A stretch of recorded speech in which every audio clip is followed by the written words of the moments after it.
विक्रांत सोबत एखादा दिवस जर परत जगायचा असेल, दिवस कुठला असेल? आणि मग कुठंतरी मनाची चलबिचल वाढते की जेणेकरून असं वाटतं नाही उगाचच आपण परदेशात पाठवलं त्याला, उगाच आपण हो म्हणाल. की मला त्यांची भीती लहानपणी प्रचंड वाटायची, कारण की ते 7वी-8वी पर्यंत मी बेदम मार खाल्ला. बेदम म्हणजे बेदम मार खाल्ला. कशा अभ्यासाचा करता तेही सांग. बाबा, मी तुमच्याकडे कधी येतो ज्या दिवशी माझ्या सगळ्या वाटा विचारांच्या बंद झालेल्या असतात आणि मी ब्लॉक होतो, त्या दिवशी मला तुमची गरज भासते. सगळ्यात महत्वाचं काय की त्याचं बालपण मी नाही पाहू शकलो, ही खंत मला सतत आहे, कारण त्यावेळेस मी बाहेरच असायचो. पण मला सोबत असंही वाटतं की त्यांचे जे अनुभव असतात त्याच्यातनं ते शिकलेले असतात. बाकीच्या गोष्टी त्यांनाही माहीत नसतात, पण त्यातल्या त्यात आपले हातपाय पोळले जाऊ नये त्याच्यासाठीचे त्यांचे ते निर्णय असतात. म्हणजे तसे त्यांचे घरात नाटकं आईसमोर चालत नाहीत. पण इज अ थिएटर ऍक्टर. मला तर भयानक अशी परिस्थिती वाटली होती की आत्ता पाहिजे होते माझे आई वडील. तुम्हाला विक्रांत मध्ये तुमचा कुठला गुण दिसतो? आणि आपल्याला खंत असते की आपले आई बाबा आपल्यासोबत नाही किंवा आपण त्यांच्यासाठी खूप करू शकत नाही, असं कायम वाटत राहतं आपल्याला.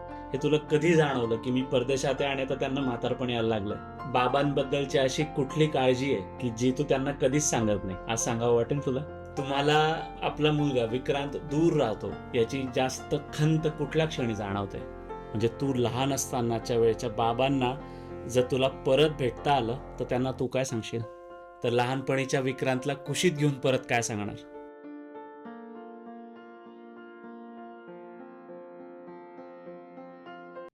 नमस्कार मंडळी, स्वागत आहे तुमचं सगळ्यांचं आपल्या यूट्यूब चॅनलमध्ये ज्याचं नाव आहे मराठी माणूस इन यूके, आणि आपल्या हक्काच्या मराठी पॉडकास्ट शो मध्ये ज्याचं नाव आहे तुमच्या आमच्या मनातलं, जिथे आम्ही सांगतो साता समुद्रापार असलेल्या आपल्या माणसांच्या गोष्टी. मंडळी, आजचा पॉडकास्ट हा फादर्स डे स्पेशल पॉडकास्ट आहे. तुम्हाला सगळ्यांना फादर्स डेच्या खूप खूप शुभेच्छा. सामान्यतः कसं असतं की फादर्स डे हे एक परदेशातलं फॅड म्हणून आपण सोडून देतो आणि त्या दिवशी आपण जे वडिलांजवळ व्यक्त व्हायला पाहिजे ते करत नाही. आईवर लिहिणारे तसे भरपूर आहेत, पानभर लिहिणार, भरभरून लिहिणार. वडिलांवर लिहिणारे फार कमी लोक आहेत. कुटुंबात देखील असंच असतं की आई भोवती सगळं कुटुंब घुटमळत असतं, पण वडिलांना एक हात लांब ठेवलं जातं. का? कारण वडिलांना शिस्त हवी असते, वडिलांना आदर हवा असतो. पण इतकं सगळं असून देखील वडिलांचा प्रयत्न एकच असतो की आपण आपल्या मुलीचा किंवा आपल्या मुलाचा मित्र झाला पाहिजे. हे सगळ्यांनाच जमतं असं नाहीये, काहींनाच जमतं. आईला सगळे करकचून मिठी मारतात, घट्ट मिठी मारतात, पण वडिलांना सहसा मिठी मारली जात नाही. पण जेव्हा वडील तुम्हाला स्वतःहून मिठी मारतात तेव्हा एक लक्षात घ्यायचं की तुम्ही काहीतरी चांगलं केलंय. आजच्या पॉडकास्टमध्ये अशीच एक वडील आणि मुलाची जोडी आपल्या सोबत आहे. सामान्यतः वडिलांना असं वाटत असतं की मुलगा जेव्हा मोठा होतोय तसा तो आपल्या म्हातारपणाची काठी होतोय, म्हातारपणी तो आपली काळजी घेणार आहे. पण जेव्हा त्या मुलाला परदेशात यावं लागतं काही कारणानिमित्त आणि वडीलच त्या मुलाला सपोर्ट करतात, त्या वडिलांच्या मनात काय सुरू असतं? मुलगा ज्याला आई वडिलांबद्दल प्रचंड प्रेम आहे पण तरी देखील त्याला परदेशात यावं लागतं, तेव्हा त्याच्या मनात काय घालमेल सुरू असते, हे सगळं आपण आजच्या पॉडकास्टमध्ये जाणून घेणार आहोत. आजच्या पॉडकास्टमध्ये आपल्यासोबत आहेत भारतातून युके मध्ये आलेले वडील आणि युके मध्ये स्थायिक असलेला मुलगा. आज आपल्यासोबत आहेत जयंत पवनीकर काका, जे पुण्याहून युके मध्ये आलेत, आणि विक्रांत पवनीकर, जो सध्या युके मध्ये स्थायिक आहे. आपण त्यांच्याशी भरपूर गप्पा मारणार आहोत. मुलगा आणि वडील याच्यामध्ये जी एक अदृश्य भिंत असते, मुलगा आणि वडील यांच्यामध्ये जो अदृश्य धागा असतो, तोच धागा आज आपण पकडण्याचा प्रयत्न करणार आहे. तर सुरू करूया आपण आजचा पॉडकास्ट.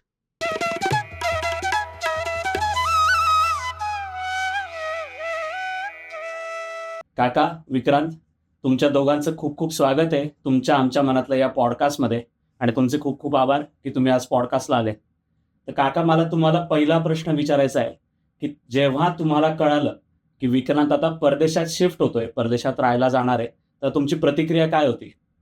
सगळ्यात पहिले तुमच्या व्ह्यूअर्सना आमचा नमस्कार.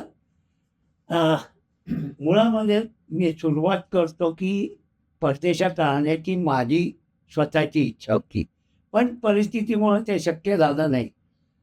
आणि असं कुठंतरी डोक्यात होतं की कारण आजूबाजूचं वातावरण, कोणालाही मित्रांना विचारलं की ते राहण्याचे, माझा मुलगा US आहे, माझा मुलगा इकडे आहे, माझा मुलगा तिकडे आहे.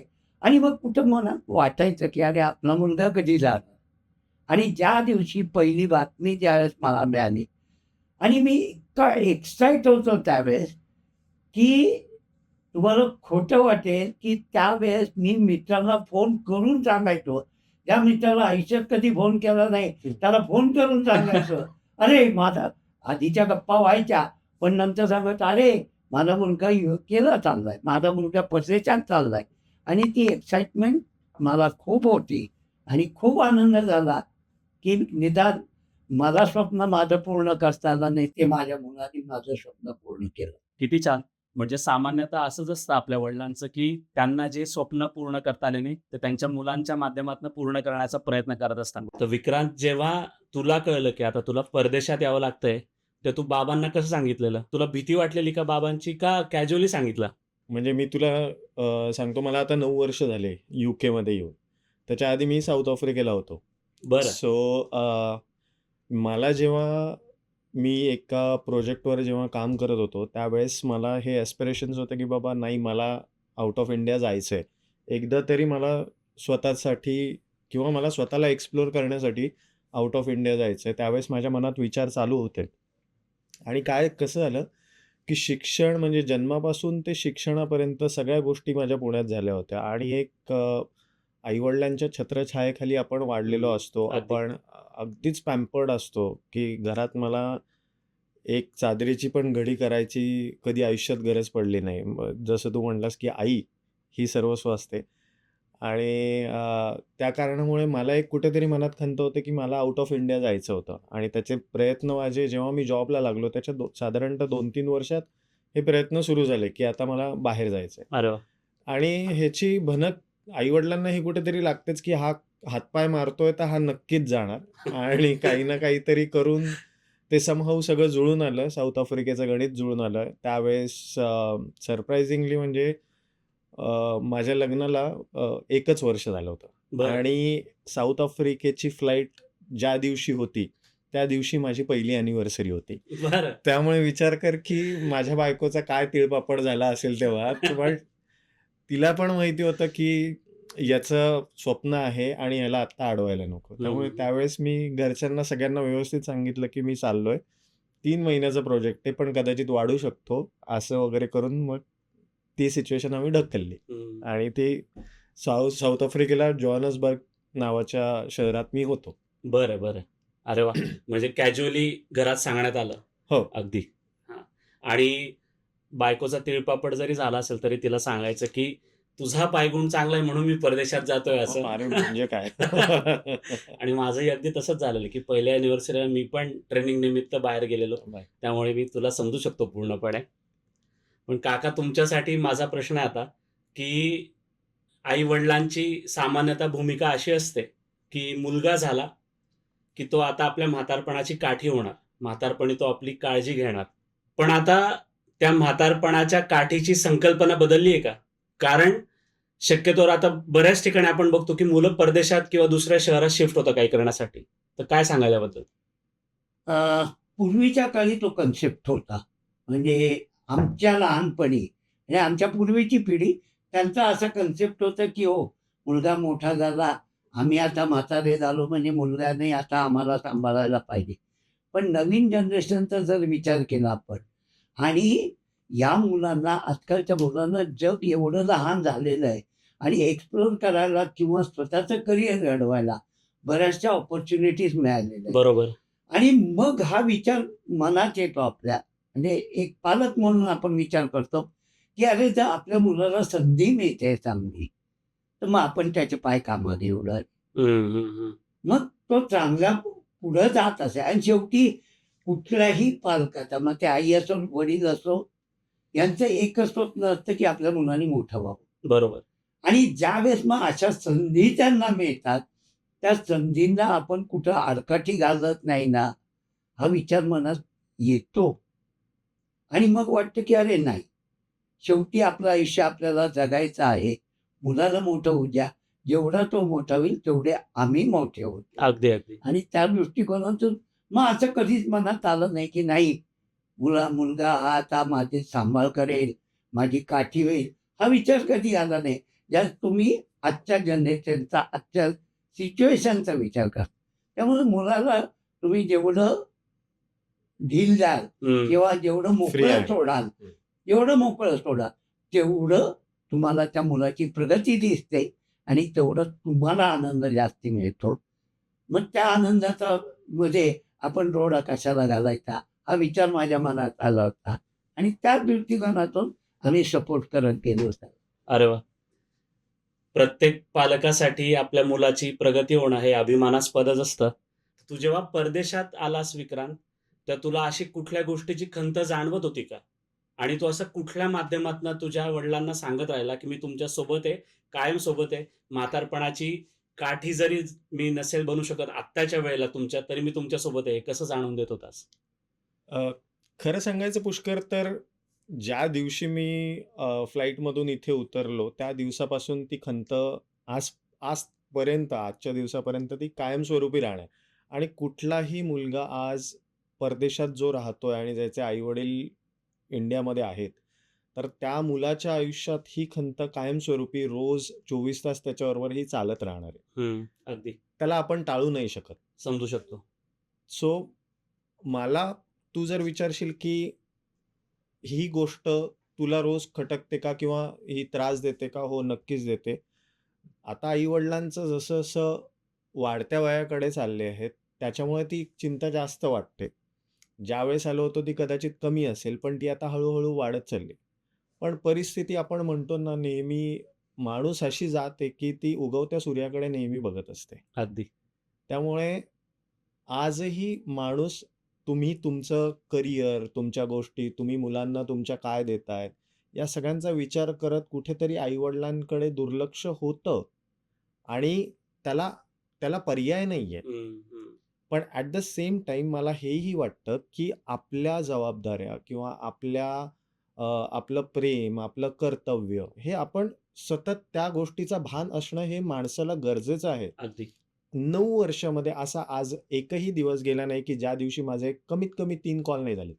रोज माझे कमीत कमी 2 ते 3, की "आई तू जेवली का? बाबा जेवले का? बाबा कुठे गेलेत? आई कुठे गेली आहे? आज कोणाचा कार्यक्रम होता?" हे 9 वर्ष सातत्याने रोज माझा एकही कॉल मिस होत नाही.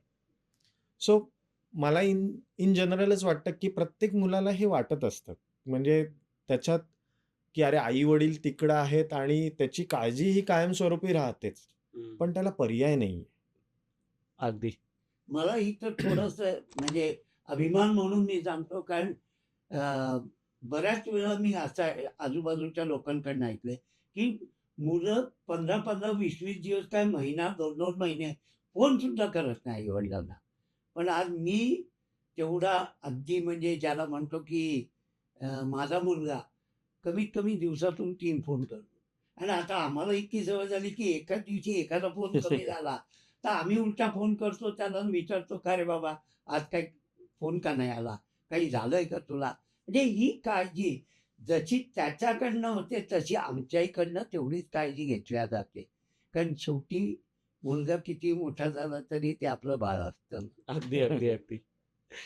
माझा पुढचा प्रश्न याच्यावरच होता काका, की बघा विक्रांत म्हणाला, की तुमच्या छत्रछायेखाली वाढला, पुण्यातच होता. त्याला अगदी चादरीची घडी पण करावी लागत नव्हती.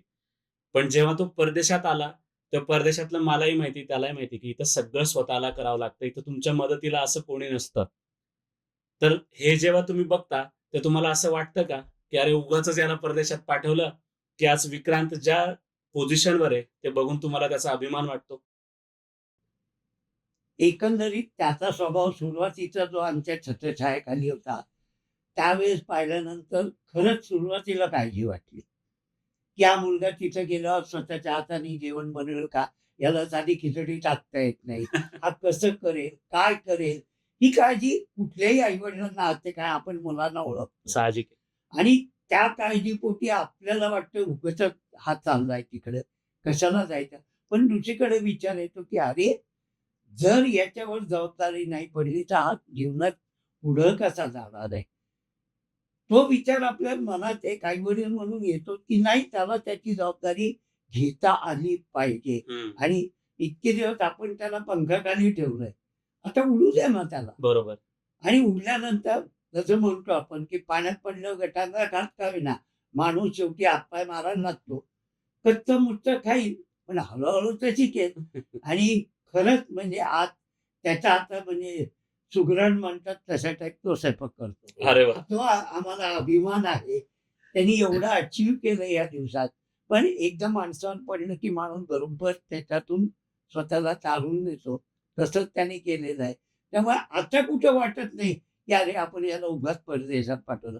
कारण तो स्वतःची काळजी तर घेतोच, पण त्याचबरोबर संपूर्ण कुटुंबाची काळजी त्या हिमतीने घेतो.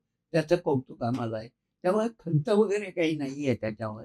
हे जेवणावरून फक्त मी सांगतोय म्हणजे माझा पहिला अनुभव जेवण म्हणजे कसं केलं होतं मी, की साऊथ आफ्रिकेला गेल्यानंतर सकाळी सकाळी भूक लागली होती. तर म्हणलं की आज काहीतरी पोहे बनवू.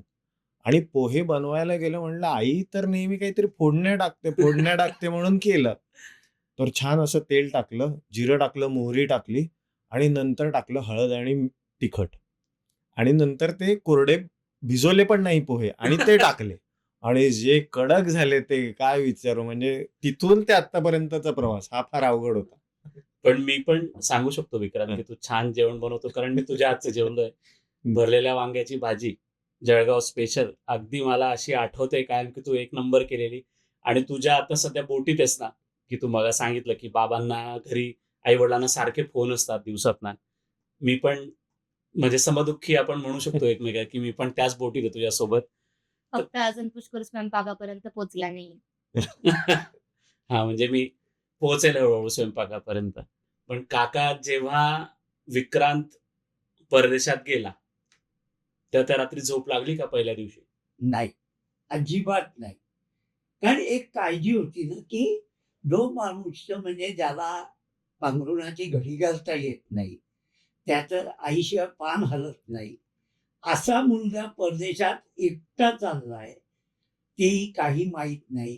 पहिल्यांदा परदेशातला विमान प्रवास करतोय, तिथं ओळखीचं कोणी नाही. अशा ठिकाणी हा मुलगा सर्व्हाइव्ह कसा होणार? ही काळजी आणि भीती दोन्ही मनात होत्या आणि त्या भीतीपोटी माणसाला झोप लागत नाही. माणसाच्या मनात कुठंतरी धुकधुक चालू असते. हा ज्यावेळेस एअरपोर्टला उतरला आणि फोन ज्यावेळेस केला त्यावेळेस पहिलं हायचं वाटलं की नाही याचा प्रवास व्यवस्थित झाला. विमान व्यवस्थित पोहोचलं. पण आता पुढचं काय? हा प्रश्न मनात येतो. अगदी. आणि त्यामुळे एक दिवस काय गेले आठवडाभर आम्ही झोप आमची चालवलीच होती, म्हणजे येतच नव्हती झोप. पण हळूहळू सवय होत गेली. जसजसा कॉन्फिडन्स आम्हाला येत गेला त्याच्या बोलण्यातून, त्याच्या एकंदर. कारण आज मी पोळी बनवली, आज मी भात बनवला, ह्या गोष्टी ऐकल्यानंतर थोडंसं कॉन्फिडन्स आपल्याला येतो की नाही आपला मुलगा सर्व करू शकतो. तुम्ही असंही म्हणू शकतात की मुलाची चांगली जडणघडण केली आहे मी. चांगले संस्कार त्याच्यावर झालेत, त्यामुळे तो आज टिकतोय सगळ्या ह्याच्यात अगदी. तर जेव्हा विक्रांत परदेशात गेला, तर तुम्हाला असा घरातला कुठला कोपरा किंवा घरातली कुठली जागा किंवा घरातली कुठली गोष्ट अशी रिकामी वाटायला लागली का? काय होतं ते? मी सांगतो भास होतात. कारण तो आला की एक चैतन्य जे घरात व्हायचं. कारण मुळात आम्ही दोघंच राहायचो. मी दिवसभर घराच्या बाहेर असायचो ऑफिस कामामुळे. ती एकटी घरी. परंतु तो ज्यावेळेस यायचा त्यावेळेस वातावरण वेगळं व्हायचं आमच्या घरातलं. आणि ती पोकळी आम्हाला नक्कीच जाणवली त्यावेळेस. आणि मग भास व्हायचे की अरे हा आता इकडून येईल, आता इकडून येईल, आता म्हणा आई मला हे करून दे, बाबा मला हे करायचंय. हा जो भाग आहे तो कुठेतरी आम्ही मिस केला आणि तो भास आम्हाला सतत व्हायचा की नाही आता आहे. आणि मग लक्षात यायचं अरे हा तर परदेशात गेलाय, आता कसं? म्हणजे हा भास होता हे नंतर जाणवतं, पण त्यावेळेस ते लक्षात येत नाही त्या गोष्टी. आणि मग कुठेतरी मनाची चलबिचल वाढते की जेणेकरून असं वाटतं नाही उगाचच आपण परदेशात पाठवलं त्याला, उगाच आपण हो म्हणालो. मग दुसरीकडे विचार होतो नाही त्याच्या भल्याकरता म्हणून आपण हो म्हणलो. बरोबर. मी असं म्हणजे सांगू शकतो की प्रत्येक आई-वडिलांचं असं होतच असेल की जेव्हा मुलगा परदेशात जातो किंवा घर सोडून कुठल्याही मोठ्या शहरात जातो, तरी त्यांना असं होतच असेल की अगदी रिकामं वाटायला लागतं. रोज सोबत राहणारी व्यक्ती आज परदेशात गेली किंवा दुसऱ्या शहरात गेली आहे. आणि मी असंही म्हणू शकतो की आई वडील आपल्या मुलासाठी, मुलाच्या भल्यासाठी कायम काही ना काही त्याग करत असतात. तर विक्रांत, तुला असं काही वाटतं का, की एखादी अशी गोष्ट आहे किंवा एखादा प्रसंग असा आठवतो का, की बाबांनी तुझ्यासाठी त्याग केला होता आणि ते तुला आता मोठं झाल्यावर समजलं, की बाबांनी काय-काय त्याग केले तुझ्यासाठी?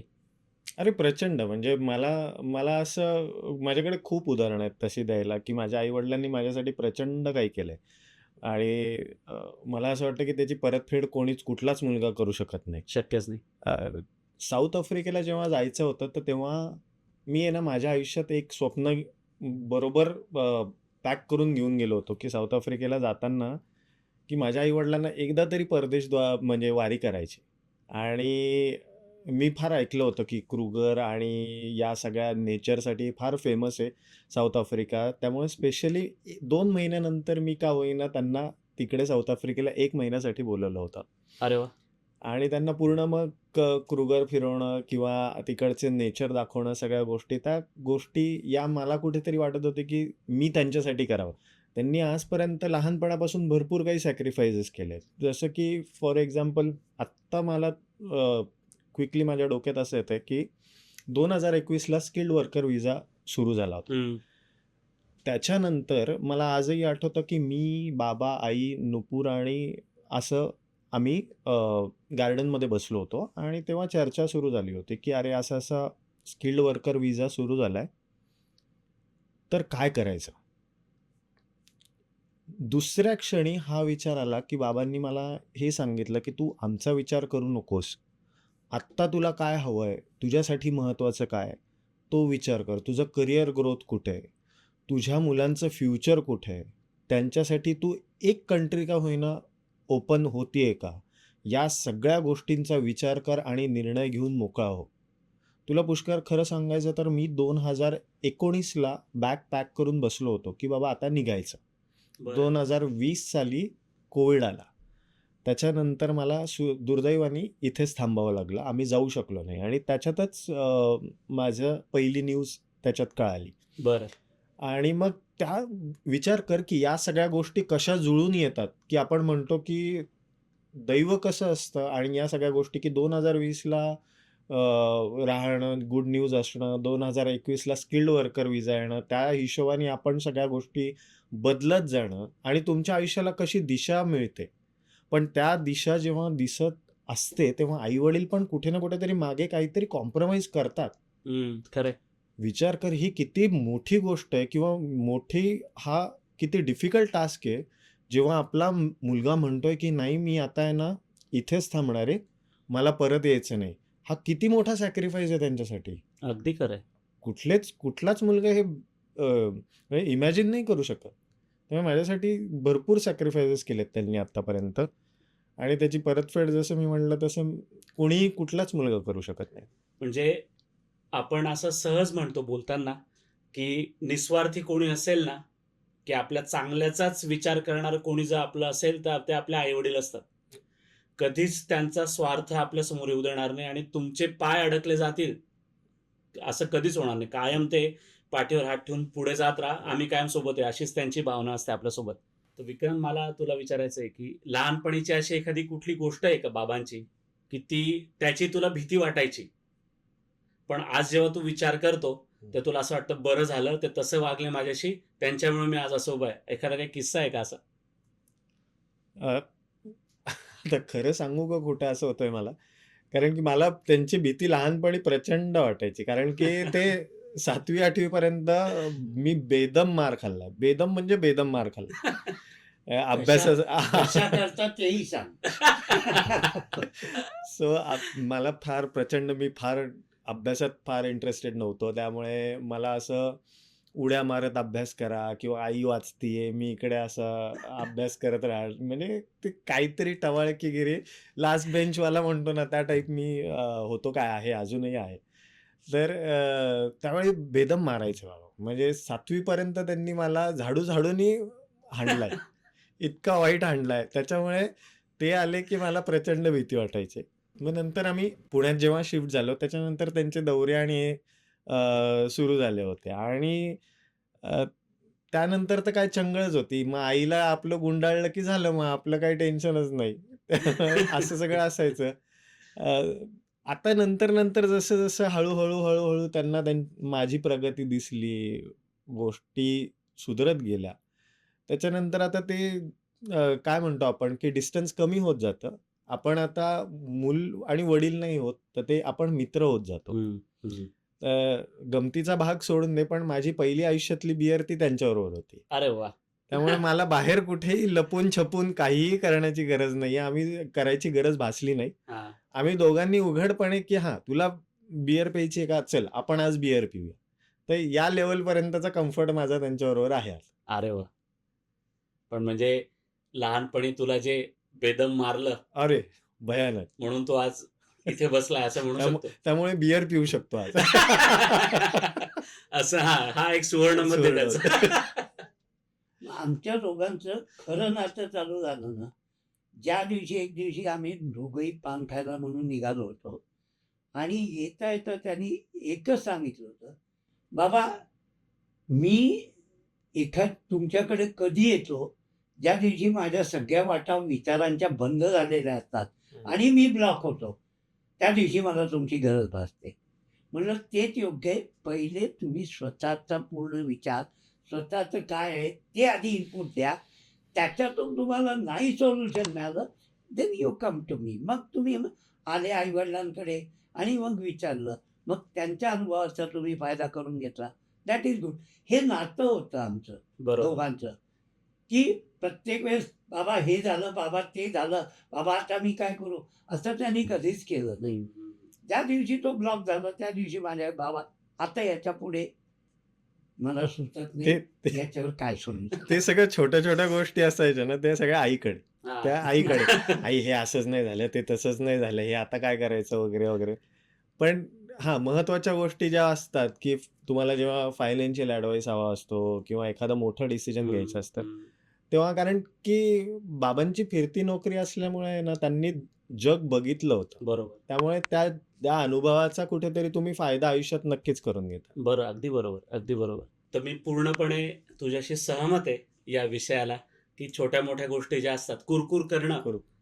ते आईजवळ आपण कायम करतो. कारण बाबांजवळ जर कुरकुर केली, तर मग बेदम मार जसा असतो तसा. पण ते पण आहे, की जेव्हा खूप मोठा निर्णय घ्यायची वेळ येते, तेव्हा आपल्याला आधाराची गरज असते स्वतःला. आणि आपलं पण म्हणजे मी असं सांगू शकतो जनरल, की आपली पण जडणघडण अशी असते, की किंवा आई-वडिलांचे संस्कार आपणही बघत असतो, की वडील पण त्यांच्या वडिलांना सगळं आधी सांगत असतात, की मी हे करतोय, मी ते करतोय. ते आपण बघत असतो. आणि मग आपणही तसंच करतो, की वडिलांना सगळं सांगून करायचा आपला प्रयत्न असतो, की त्यांना पण सगळं माहिती पाहिजे. तर विक्रांत, असा एखादा किस्सा मला ऐकायचा आहे तुझ्याकडनं, की आपले बाबा आपल्यासाठी कायम सुपर हिरो असतात. लहानपणापासून आपण बघत आलेलो असतो, की काहीतरी ते वेगळं करताना आपल्याला असं अप्रूप वाटत असतं, की अरे हां, असं आपण करायचं किंवा काय. तर असं तुला कधी वाटलेलं, की तुझे बाबा खरंच सुपर हिरो आहे? सुपर हिरोचा विषय मी तुला सांगतो किस्सा. पण त्याच्या आधी मी तुला अजून एक गोष्ट सांगतो, की माझे आजोबा 96 वर्षाचे होते. बरं. आणि तुला खोटं वाटेल, की तळेगावला आमचा बंगला होता आणि पुण्याला आम्ही राहत होतो. तर दर आठवड्यात किंवा साधारणतः 10 दिवसांनी आमचं तळेगावला जाणं-येणं व्हायचं. आणि माझे वडील 60 प्लस 65 प्लस असले ना, तरी आत्ता मागच्या वर्षी 2 वर्षापूर्वी आजोबा गेले माझे. गेल्या-गेल्या त्यांच्या मांडीवर जाऊन पडायचे आणि त्यांच्याशी अजूनही 96 एजमध्ये तेवढ्याच लाळानी, तेवढ्याच प्रेमाने, तेवढंच म्हणजे मी, माझे आजोबा आणि माझे वडील असं आम्ही 3 जनरेशन बसून गप्पा मारायचो. गप्पा मारायचो, पार्ट्या करायचो, सगळ्या गोष्टी केलेल्या आहेत. सो त्यांच्यासाठी त्यांचे वडील सुपर हिरो जसे होते ना, की त्यांनी सगळ्या गोष्टी केल्या त्यांच्यासाठी. तसंच माझ्यासाठी माझे वडील डेफिनेटली सगळ्यांचेच वडील सुपर हिरो असतात. सुपर हिरो म्हणण्यापेक्षा आहे ना, बाबांनी मला काय शिकवलं माझ्या आयुष्यात, ही महत्त्वाची गोष्ट आहे की तुझ्यावर अडचणी आल्या ना, की तू काय विचार करायला पाहिजे, कसा विचार करायला पाहिजे, हे मला शिकवलं. हं. त्यामुळे लहानपणापासून फार आमची फायनान्शियल कंडिशन फार अशी, अरे, पाची बोटं तुपात आहेत वगैरे असं काहीच नव्हतं. त्यामुळे स्ट्रगल आम्ही लहानपणापासून बघितलाच होता. पण त्या स्ट्रगलबद्दल रडत बसणार नाही, हे मी त्यांच्याकडून जास्त शिकलो. की अरे, ते आयुष्यात नाही मिळालं राव, आता काय करायचं, रडायचं कशाला? आहे ना भरपूर गोष्टी. जे आपल्याकडे आहे त्याच्यात आनंद माना, जे आहे आणि जे अचीव्ह करायचं त्याच्यावर फोकस करा, हे त्यांनी मला शिकवलं. त्यामुळे he is like super hero to me, की आज मी परदेशात सुद्धा सर्व्हाइव्ह होतोय हे कुठल्या ना कुठल्या तरी गोष्टींमुळे, की ज्या मी बघितल्यात, माझ्या आईच्या बघितल्यात, माझ्या वडिलांच्या बघितल्यात. सो त्या डोळ्यासमोर तो स्ट्रगल बघून आज आपण ज्या कंडिशनमध्ये राहतोय that is way better than that condition. अगदी खरं, अगदी खरं. So we should be thankful to God की बाबा आपल्याला या गोष्टी मिळाल्यात आणि त्याचं कसं सोनं करायचं हे आपल्यावर आहे. अगदी ग्लास रिकामा, अर्धा रिकामा आहे की भरला आहे हे आपण डिसाईड करायचं. अगदी अगदी अगदी.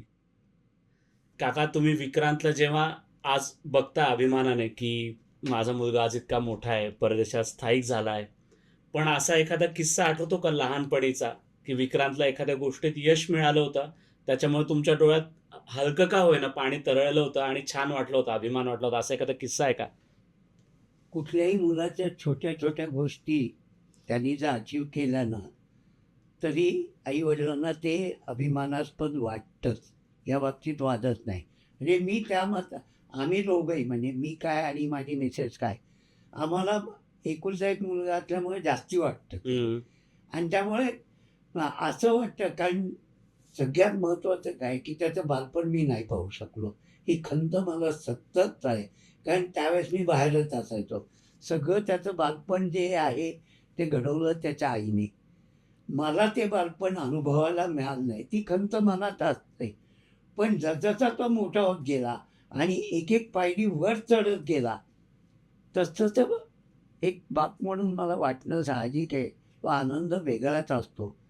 ज्यावेळेस त्यांनी पहिल्यांदा एका सिरियलमध्ये काम केलं, पहिल्यांदा त्याला टी व्हीमध्ये त्या सिरियलमध्ये पाहिल्यावर इतकं मला अप्रूप वाटलं की अरे आपला मुलगा टी व्हीवर दिसतोय, 10 लोक, 1000 लोक, लाखो लोक पाहतात आहे. आणि तो आनंद काही वेगळा असतो की जे अपेक्षाही नसते माणसाची, की अरे हा इथपर्यंत गेला, एवढं चांगलं काम केलं, लोकांनी वाहवा केली, मग त्याच्यामुळं मुठभर मास चढलं असतं, काही वावगं नाही आहे. अगदी अगदी अगदी. विक्रांत, विषयांतर होईल आपल्या या हो. चर्चेचं, पण कुठल्या सिरियलमध्ये काम केलेलं आणि काय कसा अनुभव होता सांगशील का? अरे बापरे. सो मी माझ्या आयुष्याच्या 2.5व्या वर्षी मी स्टेजवर चढलो होतो आणि म्हणजे आपण म्हणतो ना मुलाचे पाय पाळण्यात दिसतात, तसं त्यांनाही कळलं होतं की अरे काहीतरी हा करेल.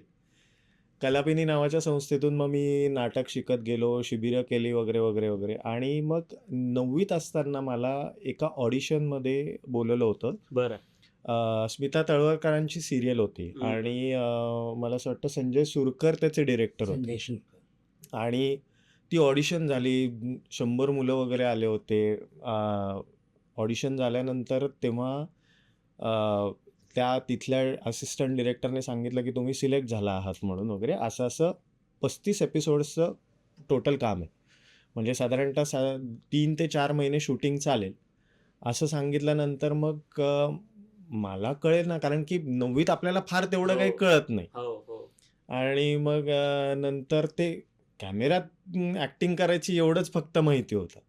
आणि मग तो पहिला अनुभव होता. नंदादीप नावाची मराठीवर त्यावेळेस सिरियल होती, ज्याच्यात ETV मराठीवर. आणि तेव्हा ज्ञानेश्वरांवरती सिरियल होती आणि श्रेयस तळपदे किंवा आस्ताद काळे हे सगळे दिग्गज मंडळी, ते ज्ञानेश्वर वगैरे सगळे झाले होते. सोपानरावांचा लहानपणीचा रोल तो मी केला होता. बरं बरं. आणि मग सगळ्यांमध्ये लहान असल्यामुळे म्हणजे संजय सुरकर पण म्हणा किंवा स्मिताताई पण म्हणा, सगळेजण अरे ये रे वगैरे करत असं छान मस्त. पहिला अनुभव खूप सुंदर असतो. आणि मग त्याच्यानंतर ती लाईफ आणि ते करिअर ते सुरू झालं होतं. बरं. कारण मी पण स्वतः बघत आलो की तू मँचेस्टरच्या सगळ्या सांस्कृतिक कार्यक्रमांमध्ये देखील बराच ऍक्टिव्ह असतो आणि स्टेजवरचा वावर तुझा सगळ्यांनाच माहिती आहे. याच्यामध्ये एक गोष्ट मला सांगायची आहे की हा.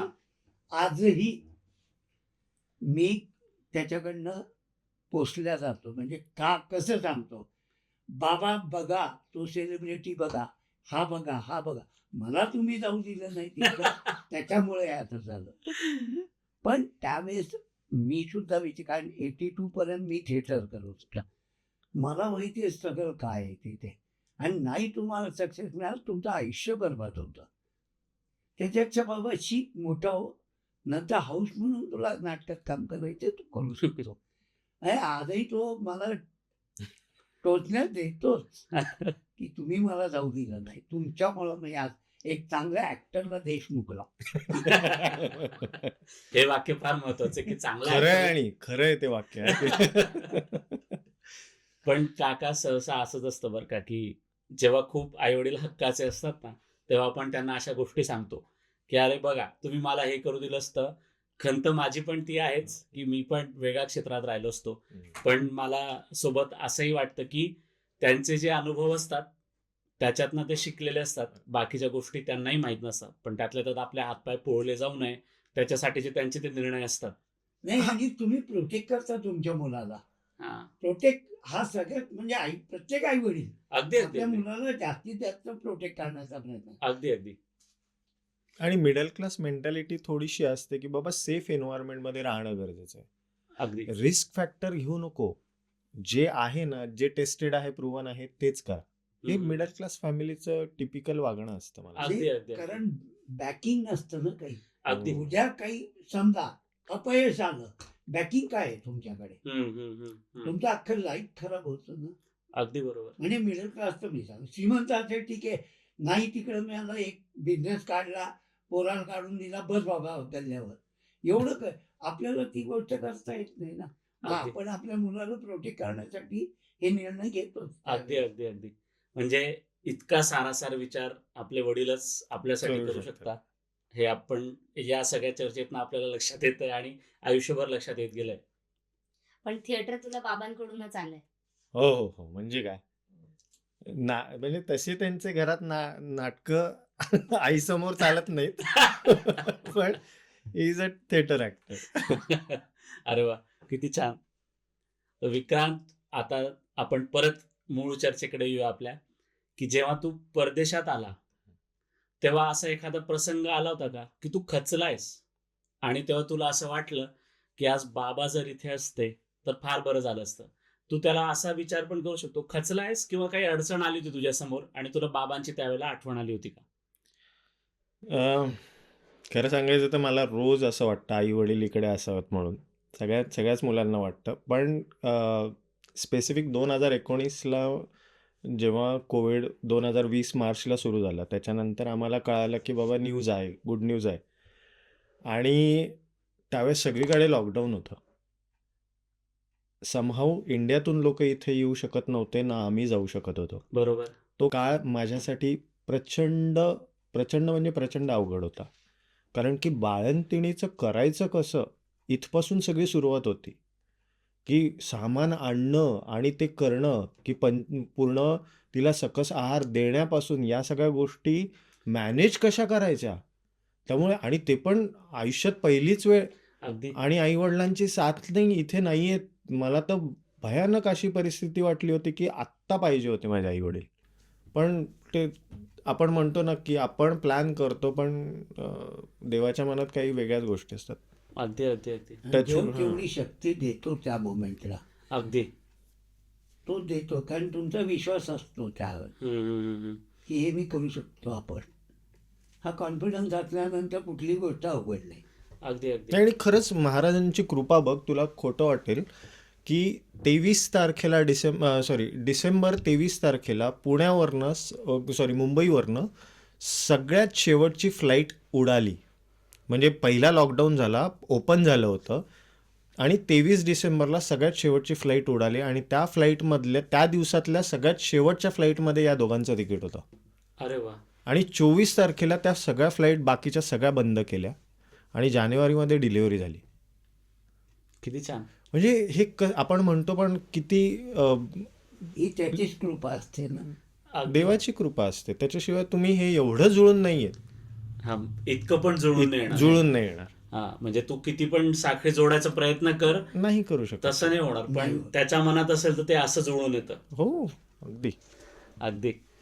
काका, तुमच्यासाठी प्रश्न आहे माझा आता एक, की आपण मुलांकडे जेव्हा बघतो तेव्हा कोणाचे ना कोणाचे गुण त्याच्यात आपल्याला दिसत असतात. जसं की भावाचे, बहिणीचे, आपल्या आईचे असे गुण दिसत असतात. तुम्हाला विक्रांतमध्ये तुमचा कुठला गुण दिसतो, की हा गुण याने व्यवस्थित उचललाय? सध्याच मला जो जाणवला की आयुष्यामध्ये स्ट्रगल खूप केलं मी. म्हणजे ऑफिशियल स्टेजला पण असेल आणि कौटुंबिक स्टेजला पण असेल, स्ट्रगल खूप केलं. पण ते करत असताना त्याला फेस करण्याची ताकद जी मी निर्माण केली आहे किंवा माझ्यामध्ये होती असं म्हणूया आपण, तीच ताकद त्याच्यामध्ये आलेली आहे, की तो रडत बसत नाही. आणि मी कधी आयुष्यात रडलो नाही. भले किती दुःख येऊ द्या, त्याला फेस करायची ताकद आपण आपल्यामध्ये निर्माण केलेली आहे. आणि तीच मला वाटतं DNA येतो त्याच्यामध्ये आलेला, की तो पण रडत बसत नाही. आता आईवडिलांकडे कुरबुर कुरबुर चालू असते, तो भाग वेगळा, हक्क येतो. पण हक्कानी. पण तिसऱ्या माणसाला हे दिसणार पण नाही की आज तो किती स्ट्रगल करतोय. त्यांना ते वाटेल की अरे किती छान चाललंय यांचं. असा ही जी ताकद आहे आपली, ती मला वाटतं माझी ताकद त्याच्यामध्ये आली. कारण खूप स्ट्रगल केलं आयुष्यामध्ये आम्ही. आणि ऍक्टिंग स्किल्स. अगदी. ते तर आम्हाला जाणवून येतं व्यवस्थित. साधारण कसं असतं विक्रांत, की आपल्याला सगळेच आपण मी जसं मगा म्हटलं, की एकाच बोटीत आहे आणि आपल्याला खंत असते, की आपले आई-बाबा आपल्यासोबत नाही किंवा आपण त्यांच्यासाठी खूप करू शकत नाही, असं कायम वाटत राहतं आपल्याला. तर तुला असं कधी वाटलेलं, की बाबांना आता म्हातारपण यायला लागलंय, हे तुला कधी जाणवलं, की मी परदेशात आहे आणि आता त्यांना म्हातारपण यायला लागलंय? खूप सुंदर प्रश्न आहे माहिती आहे हा. खूपच सुंदर प्रश्न आहे. म्हणजे खटकेने समोरच्याच्या डोळ्यात पाणी येईल असा आहे, की मुलगा कितीही मोठा झाला ना, तरी त्याला आई-वडिलांचं म्हातारपण सहन नाही होत रे. म्हणजे ते कधीतरी म्हातारे होतील या संकल्पनेने पण त्याला इतका त्रास होतो, की ते सहन करण्याच्या सहनशक्तीच्या पलीकडे असतं. लहानपणी ना मग असंच चेष्टेवारीतनं आई म्हणायची, की "आता आम्ही म्हातारे होणार, म्हातारे होणार." आणि मी प्रचंड रडायचो. भयानक रडायचो, की "तुम्ही म्हातारेच नाही, म्हातारेच." मग आईने विचारलं, की "तू म्हातारं आम्ही म्हातारं झालो तर तुला काय एवढा प्रॉब्लेम?" पण ते लहानपणी कुठेतरी बघितलं होतं, की म्हातारं झालं की माणसं मरतात. हं. आणि ते प्रचंड भीतीदायक, की मग ह्यांच्यानंतर माझं कोण? असं व्हायचं रे. त्यामुळे ती ती मनात कुठेतरी भीती वाटते. आणि निसर्गाचा नियम आहे, आता आई-वडील हे म्हातारे होणार आहेत.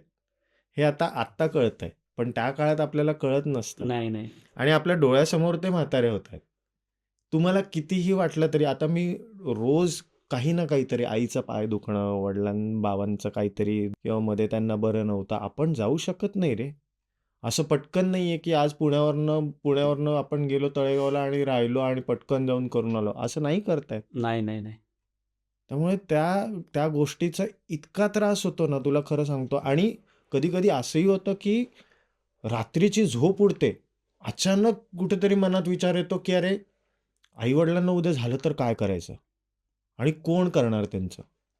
हा प्रश्न ज्या दिवशी माणूस इथे येतो ना, सातासमुद्रापलीकडे, तेव्हापासून ते कायमस्वरूपी हे त्याच्या 5वीला पुजलेला प्रश्न आहे हा. अगदी, प्रत्येक एकुलता एक असू दे किंवा त्याला भाऊ-बहीण असू दे, कोणीही असू दे. अगदी, पण आई-वडिलांची काळजी ही 5वीला पुजलेली आहे त्याच्या. अगदी, अगदी. आणि त्याच्यातून सुटका नाहीये. हे ते म्हणजे पण माझं एक या ठिकाणी एकच म्हणणं आहे की तुम्ही सिच्युएशनला ॲक्सेप्ट करणं आवश्यक आहे. हं. ही परिस्थिती आपल्यावर येणार आहे. उद्या तुम्ही सुद्धा म्हातारे होणार आहात. ह्या परिस्थितीला मग आजचं टेन्शन घेऊन तुम्ही रोजचा आजचा वर्तमान तुम्ही बिघडवतात. माझं आजच्या पिढीला तेच सांगणं आहे, की तुम्ही आत्ता ठीक आहे, तुम्ही काय करू शकता? तुम्ही जास्तीत जास्त बोलण्याने त्या आई-वडिलांना एक आधार. आधार. आधार देऊ शकता. बाकी बाकी तुम्ही काहीच करू शकत नाही. त्याचा प्रत्येक तुम्हाला असं व्हायला नको. अरे म्हणलं आता वय झालंय आपलं, आमचं. आता या ठिकाणी आम्हाला काही कुरबुरी चालूच राहणार. तू हे ॲक्सेप्ट कर, की माझे आई-वडील आता हळू-हळू म्हातारपणाकडे चालले. ते एकदा केलं, ज्यावेळेस तुम्हाला आयुष्यामध्ये ॲक्सेप्टन्स असतो ना कुठल्याही गोष्टीला, तुम्हाला ती गोष्ट सहज वाटते पहा हं. आणि इझी वाटते. खरंय. तो ॲक्सेप्टन्स असणं सगळ्यात महत्वाचं आहे. पण काका, मुलगा म्हणून मला असं वाटतं, की आज या पॉडकास्टच्या निमित्ताने मी पण व्यक्त होतोय असं समजा, की हा चांगुलपणा असतो एका मुलाचा, किंवा तुमचे संस्कार तसे असतात, की त्याला वाईट वाटतं, की आपले आई-वडील आपल्यापासून दूर होऊ नये. साहजिक आहे, मी पण प्रचंड विचार करतो आणि जेव्हा केव्हा तुम्ही परदेशात पाऊल ठेवता, त्या क्षणी हा विचार सुरू होतो, की अरे आपला फोन सायलेंटवर नको. काही अडचण असेल, फोन आला आई-वडिलांचा, तर हे तुमचे संस्कार, आणि तुम्ही इतके चांगले संस्कार केले म्हणून हा चांगुलपणा त्याच्यातला.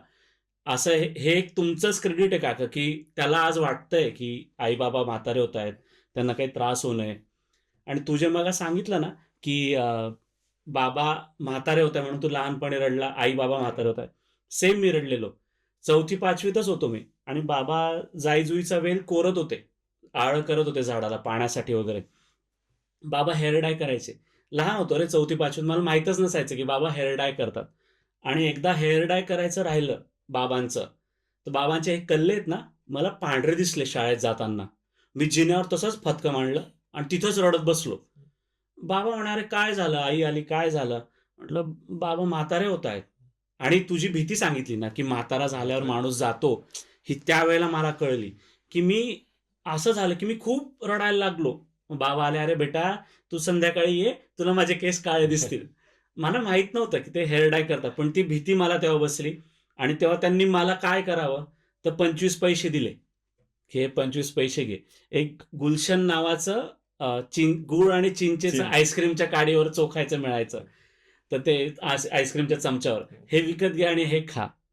त्याचंच मला अप्रूप वाटलं, की अरे वाह! मला 25 पैसे मिळाले. त्या आनंदात मी निघून गेलो शाळेत. पण मी परत त्या मुद्द्यावर येईल, की हा खरंच एक चांगुलपणा आहे, की इतका विचार आज एक मुलगा आपल्या आई-वडिलांबद्दल करतोय. पुढे कसं असेल मला माहीत नाही. पण आजची पिढी हे सगळं करते, हे फार चांगली गोष्ट आहे ही सगळी. काका, तुम्ही विक्रांतसाठी भरपूर गोष्टी केल्या असतील याच्या आधी. आता पण करताय, याच्या आधी पण भरपूर केल्या असतील.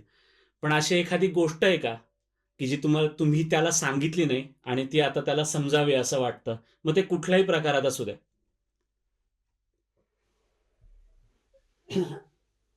काही गोष्टी मुलांपर्यंत पोहोचू द्यायच्या नसतात. हं. हां, कारण काय होतं, की त्याच्यामुळे त्यांना त्रास जास्ती होतो. आपल्या आयुष्यात काय आपण केलंय किंवा काय दुःख आपल्याला आलेलं आहे. मी त्याच्यावरून कधीच त्या पोचवलं नाही, की मला काय वाटतंय, माझ्या अपेक्षा काय होत्या, मी कसं हे झालं, दुःख सहन केलं, मी काय-काय केलं, मी स्ट्रगल केवढं केलं, हे रडगाणं गाण्यात मला कुठलं स्वारस्य नव्हतं. त्यामुळे काय माहिती आहे का, काही गोष्टी अशा असतात, की ते दाखलीबोट चव असलेली आला. कधीही चांगली, ती कधीही चांगली. त्यामुळे त्याच्यापर्यंत वाईट काही पोहोचू नये, आपलं स्ट्रगल पोहोचू नये, आपलं दुःख पोहोचू नये. ज्या काही आनंदाच्या गोष्टी आहेत त्याचा आपण शेअर करतोच. पण दुःखाच्या गोष्टी मला वाटतं त्याच्यापर्यंत पोहोचू नये ही मनापासूनची इच्छा होती. नाही म्हणजे ते आजही तुला सांगतो, आता फार लांबची गोष्ट नाही आहे. मागच्या साधारणतः नोव्हेंबरमध्ये 2025ला त्यांना मेडिकल इश्यूज आले होते. आई-वडिलांना दोघांनाही मेडिकल इश्यूज आहे. माझ्यापर्यंत कळूच दिलं नाही. म्हणजे ते शेगावला गेले होते महाराजांच्या दर्शनाला. येताना त्यांना प्रचंड त्रास झाला आणि म्हणायचं, "नंदुरबारला उतरले तुम्ही?" नाही, "नाही." याला मनमाडलं. मनमाडला उतरले. मनमाडला ॲम्ब्युलन्स बोलवली आणि ती ॲम्ब्युलन्स घेऊन पुण्याला गेले. या सगळ्या गोष्टी घडल्या आणि त्याच्या 10-15 दिवसांपर्यंत मला काहीही पत्ता नाही. म्हणजे या लेव्हलला ते लपवतात, की माझ्या मुलाला तिकडे सातासमुद्रापलीकडे त्रास होऊ नये, मानसिक त्रास होऊ नये, याची काळजी एवढ्या लेव्हलची प्रत्येक आई-वडील स्वतःच्या मुलासाठी घेत असतात. अगदी, अगदी. हे कशाला ती सौदीला पडली होती आणि हात फ्रॅक्चर वगैरे झाला आणि अनकॉन्शियसच झाली होती. ते सगळं मी हँडल करून घरी आलो. तोपर्यंत याला एक फोन नाही की काही नाही, असं काही झालंय म्हणून. कारण शेवटी आपण आपलं दुःख त्याच्यात, तो आधीच परदेशात आहे, आजूबाजूला कोणी नाही, म्हणजे त्या हिशोबाने तो एकटाच आहे. मग कसं त्याला त्रास द्यायचा हा विचार आमच्या मनात एक आईवडील म्हणून येतो. पण मुलगा म्हणून माझा आक्षेप आहे या गोष्टीवर, ते मात्र खरं आहे. अगदी मी याच्यात तुझ्यासोबत आहे पूर्ण. मग त्यांना म्हणलं, की तुम्ही गोष्टी लपवू नका, भलेही त्रास होईल, काय होईल 2-4 वेळा मी फोन करीन, रडारडी करीन, ओरडारडी करीन, पण तुम्ही लपवू नका गोष्टी. कारण लपवलं तर आणि नंतर मला बाहेरून कळालं तर मग माझं डोकं सटकतं. असं हम्म. होतं प्रॉब्लेम. अगदी. मी पण सांगतो की खूप खोदून विचारावं लागतं रे, की काही झालंय का? काही झालंय का? काही झालंय का? आवाजावरनं कळतं आपल्याला. काहीतरी आहे, काहीतरी आहे. मी पण अगदी खूप खोदून विचारतो प्रत्येक गोष्ट. हां, आणि सेम मी सांगितलं, की सांगा. त्रास होऊ द्या व्हायचा असेल आम्हाला तर, पण सांगा जे काय असतं ते. काळजीच आहे यार आपली थोडक्यात. तो मात्र कुठली गोष्ट लपवून ठेवत नव्हता. म्हणजे आमचं नातं एक मित्रत्वाचं होतं. म्हणजे त्याचं लव्ह मॅरेज झालंय. पण ज्यावेळेस त्याचं अफेअर चालू झालं, पहिली बातमी त्यांनी मला दिली, अरे वाह! की बाबा हे असं ही अशी मुलगी आहे, मला आवडते, अमुक होतं तमुक होतं. आईला सुद्धा माहित नाही, की आईला आई माहित नाही. सगळ्यात जवळची होती. 2.5 वर्ष लपवून ठेवलं होतं. खरंच 2.5 वर्ष माहिती नव्हतं तिला. तिला वाटत होतं की ती मैत्रीणच आहे. ती घरी यायची वगैरे सगळ्या गोष्टी होत्या. पण तिला माहितीच नव्हतं. आई तिला फोन करून विचारायची, "अगं ही मुलगी चांगली आहे का याच्यासाठी? ही मुलगी चांगली आहे का?" ती स्थळं जे यायचे ते तिला दाखवायचे. आणि ही माझ्याकडे किरकिर करायची. म्हणलं, "थांब जरा आत्ता नको. तुझं होऊ दे शिक्षण वगैरे मग नंतर घरी सांगू." काय मजा असते आणि ती फेज. मुळात काय माहितीये, तो विश्वास त्याचा होता, हम्म. की बाबा माझे मित्र कारण तोपर्यंत यांचं लग्नाचं असं डिसिजन नव्हतं. लग्न करणं हे लॉंग लाईफ आहे ना, बरोबर. ते डिसिजन मोठं असतं. आणि मग त्या बाबतीत मला बाबांची मदत लागणार. मग यांच्यापासून लपवून मी काय करणार, म्हणून त्याने. आणि आणि तो एक मित्रत्वाचं म्हणतो ना आपण, एक मैत्रीचं नातं, ते ह्या पद्धतीचं बनवलं. अगदी अगदी. आणि विनोदाचा भाग म्हणजे या सगळ्या गोष्टींचं प्लॅनिंग कधी व्हायचं, की जेवण झालं, की आम्ही दोघं गपचूप आपलं गाडी काढली, की पान खायला जायचो. मग त्या पानटपरीवर तिकडे चर्चा. मग रात्र मग कसं सांगायचं, मग तिच्या घरी कसं सांगायचं, मग आज काय झालं, मग हे काय झालं, या सगळ्या गप्पा गोष्टी करून मग पान वगैरे खाऊन घरी. आणि आईला वाटायचं हे हे लोकं पान खायला गेले. म्हणजे तुमच्या दोघांच्या बाबतीत चाय पे चर्चानी पान पान पे पे चर्चा होती. विक्रांत, तुझ्यासाठी प्रश्न, की बाबांबद्दलची अशी कुठली काळजी आहे की जी तू त्यांना कधीच सांगत नाही? आज सांगावं वाटेल तुला? काळजी खरं सांगायचं तर मला आहे ना या दोघांची मी पर्सनली माझा स्वभाव असा आहे ना, मी फार हेल्थ रिलेटेड इश्यूजला प्रचंड घाबरतो. म्हणजे मला असं त्यांना काही झालं की मला भीती वाटते. आणि माझी कंप्लेंट म्हण किंवा काळजी म्हण माझी दोघांसाठी एवढीच असते की तुम्ही तुमच्या शरीराची काळजी घ्या. आता मुलांचा विचार करू नका.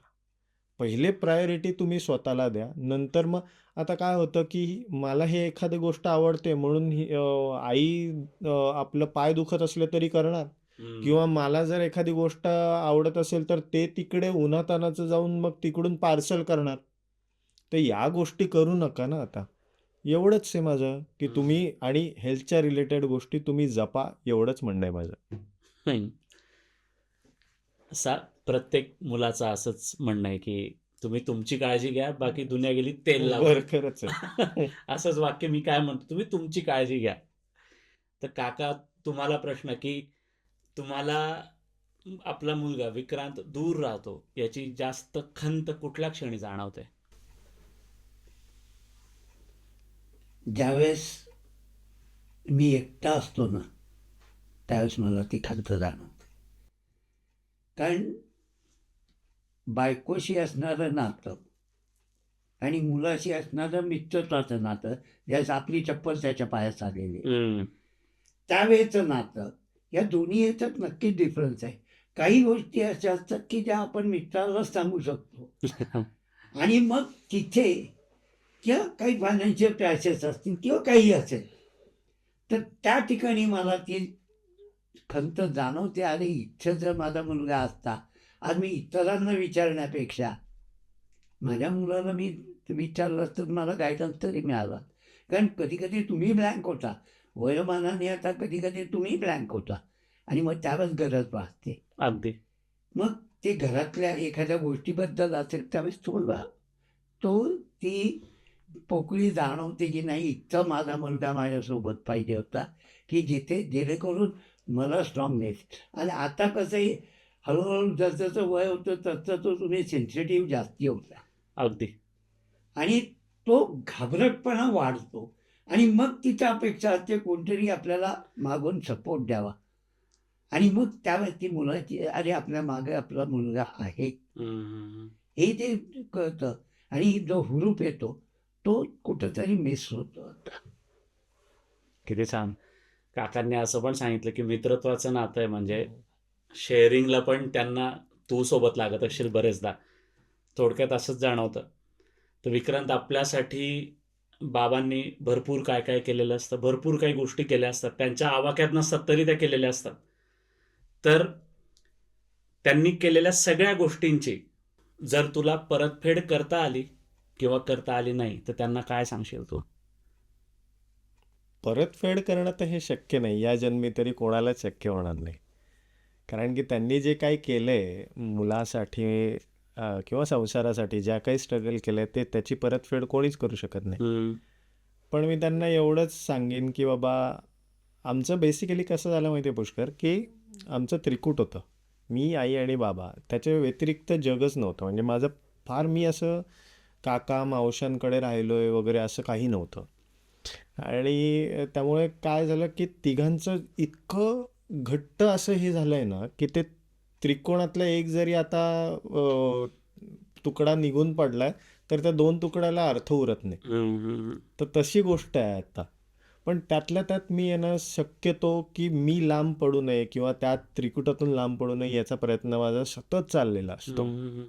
आणि त्यांचे उपकार नाही म्हणणार, पण त्यांचे ती माया माझ्या नशिबाने सुदैवाने महाराजांच्या कृपेने मला ती लाभली. आणि आई काय वडील काय दोघेही प्रचंड माझी काळजी घेतात. अजूनही या वयात सुद्धा त्यांची मला असं वाटतं 10वी ट्रिप आहे युकेला. अरे वा. गेल्या 5 वर्षात ते 10वी ट्रिप आहे. आणि प्रत्येक माझ्या कोविड सोडला तर प्रत्येक उन्हाळा पावसाळा असू दे हिवाळा असू दे, कुठलीही कुरकुर न करता ते इथे 6 महिने मला फक्त सपोर्ट करण्यासाठी थांबतात. काही दुसरी अपेक्षा नसते त्यांची, की तू 6 महिने तू तुझं कर, 6 महिने आम्ही आलो ना की आम्ही तुला सपोर्ट करू. वयाच्या माझ्या आता मी पण 38+ झालो आहे. सो आजही त्यांना असंच वाटतं की आपला मुलगा लहान आहे. आणि माझं वय एवढं होऊन पण ते आज स्टँड होतात की 2 कामं तू केली ना, 1 काम मी करतो. तर ही जी गोष्ट आहे ना, ही म्हणजे तुम्ही परतफेड नाही करू शकत त्या गोष्टीची. तुम्ही कितीही करा, पैशाने करा, जाऊन तुम्ही अगदी पाय चेपा, तरी तुम्ही त्या गोष्टीची परतफेड कधीही आयुष्यात करू शकत नाही. हे त्रिकालावादित सत्य आहे. अगदी खरं बोलला की शक्यच नाही आहे परतफेड करणं, बिलकुल शक्य नाही. पण आता एक तुझ्यासाठी प्रश्न असा आहे की तू इतके दिवस तुझ्या बाबांकडे बघत आलायस, पण आता तू बाबा झालायस 2 मुलांचा, एक मुलगी आणि एक मुलगा. तर बाबांची अशी कुठली गोष्ट आहे किंवा अशी कुठली सवय आहे की जी तू स्वतः इम्प्लिमेंट करतोय, आणि बाबांनी असे कुठले तुझ्यावर संस्कार केले किंवा किंवा अशा कुठल्या गोष्टी तुझ्यासाठी केल्या ज्या तू आता मुलांवर इम्प्लिमेंट करतोय? एक म्हणजे मी स्वतः मराठी घरातून आल्यामुळे मला ते संस्कार जे माझ्या आईवडिलांनी दिले ते मी त्यांना देण्याचा प्रयत्न करतोय. लहानपणी ना बाबा, मी, आई संडे असला ना की गाणी लावायचो, मराठी गाणी लावायचे किंवा मग भजन करायचे किंवा अशा सगळ्या गोष्टी ऐकवायचे. शास्त्रीय संगीत असेल तर ते ऐकवायचे. तर ती गोष्ट जी आहे ना, मी आवर्जून माझ्या मुलांना देण्याचा प्रयत्न करतो की काही नाही तर महेश काळेचं गाणं लावलं, राहुल देशपांडेंचे गाणे लावलं. तुला खोटं वाटेल, नुर्वी काहीतरी 1-1.5 वर्षाची होती, ती दिल की तपिश गाणं म्हणायची, व्यवस्थित गाणं म्हणायची, दिल की तपिशवरती आऊ करायची. त्यामुळे मला ते कल्चर आहे ना, आर्टिस्टिक कल्चर, जे मला माझ्या आईवडिलांकडून आलं आहे की आई माझी प्रचंड सुगरण स्वयंपाक करते. तर ते आईकडून आलेलं ते आणि वडिलांकडून आलेला म्हणजे काय म्हणतो आपण आर्टिस्टिक स्वभाव जो आहे ना किंवा कल्चर जे ते मला माझ्या मुलांपर्यंत पोहोचवायचं, एवढीच माझी अपेक्षा आहे. अरे वा. म्हणजे आपल्या संस्कृतीशी त्यांनी टिकून राहावं, टिकून राहावं.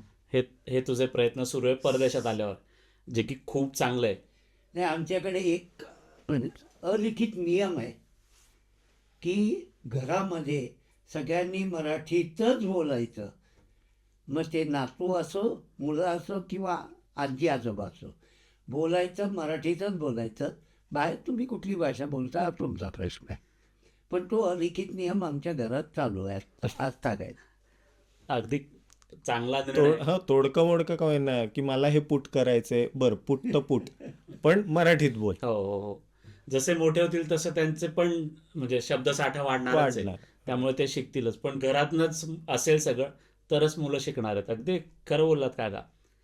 तुमच्यासाठी एक प्रश्न आहे माझा, की विक्रांत सोबत एखादा दिवस जर परत जगायचा असेल तर तो दिवस कुठला असेल? मला त्याचं बालपण जगायला खूप आवडेल, की जे मी आयुष्यभर मिस केलं आहे. कारण नोकरीच्या व्यापामुळं त्याचं बालपण मी अनुभवलं नाही. आणि जर परत मला देवाने त्याची जर संधी दिली तर त्याचं बालपण मला जगायला परत आवडेल. अरे वा. आणि तो पण त्याच्या मागचा हा पण मुद्दा आहे की आज त्यांचं नातवंडांबरोबर जे रिलेशन आहे ना, की माझी मोठी मुलगी नुर्वी ती त्यांच्याजवळच झोपते. म्हणजे अजूनही ते 6 महिन्यांनी आले की ते बरोबर येणार, रात्री म्हणणार की मला अण्णाजवळ झोपायचं आणि ते बरोबर जाणार. आणि वयाच्या 2 दिवसाची होती तेव्हापासून ते आत्तापर्यंत ती त्यांच्याकडेच झोपते. त्यामुळे ते जे मिस झालं आहे ना त्याची ती खंत कुठेतरी मनात आहे आणि ते जगण्याचा प्रयत्न ते इथे येऊन करतात. अरे वा, किती छान आहे सगळं. तुझ्यासाठी मला सेम प्रश्न आहे, हम्म. की बाबांसोबत असा कुठला दिवस एखादा असेल का की परत जगायला आवडेल? असे भरपूर दिवस आहेत माझ्या डोक्यात, पण एक छान असा किस्सा आहे आमचा की अ, मी लहानपणी जेव्हा फार पैशांची परिस्थिती फार नव्हती आणि तेव्हा ना ते मित्रांकडे जाऊन व्हिडिओ गेम खेळायचो आपण. की हो ते त्यावेळेस नवीन नवीन आले होते, पण त्यावेळेस ते 800,000 रुपयाला होतं. हो हो हो. त्यामुळे मला अजूनही आठवतं की ती घेण्याची आणि किंवा ती मागण्याची हिंमत माझी कधीच झाली नाही. पण मी रोज माझ्या शेजारच्या मित्राकडे जाऊन मग 2 तास 1 तास खेळत राहायचं. हे बघत आले, महिनाभर बघितलं त्यांनी.